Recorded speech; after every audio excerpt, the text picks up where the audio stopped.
એટલે આપણે પીબીઆરડી ને સમાંતર બાજુ ચતુષ્કોણ કીધો. પીબીઆરડી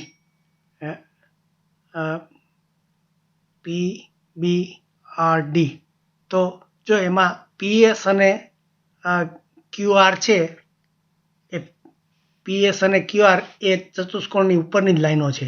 એટલે જો આ પીડી અને આરબી સમાંતર હોય તો આ પીએસ અને સમાંતર ક્યુઆર થાય, કારણ કે એ બે જે આપણે મોટો ચતુષ્કોણ લીધો, આજે એ જો સમાંતર હોય તો એની સામસામેની બાજુ સમાંતર હોય તો આ એનો એક ભાગ હોય, કારણ કે એસ અને ક્યુ એની વચ્ચેના છે, તો પીએસ અને ક્યુઆર સમાંતર થાય.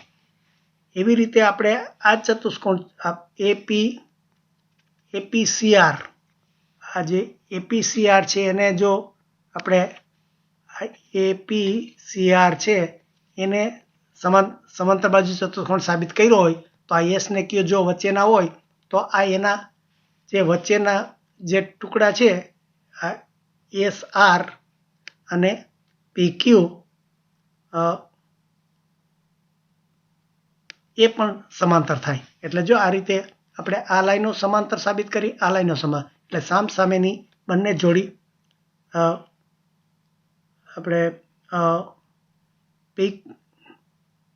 પીએસ એટલે પીએસ અને ક્યુઆર સમાંતર સાબિત કરી, અને આ એસઆર અને પીક્યુ સર, એટલે આ રીતે આપણે આ બે જોડી જો સમાંતર સાબિત કરી તો એનો અર્થ કે આ પીએસઆર ક્યુ એ સમાંતર બાજુ ચતુષ્કોણ થાય. એટલે આ રીતે આપણે એને વચ્ચેનો ચતુષ્કોણ છે એમ સાબિત કર્યું.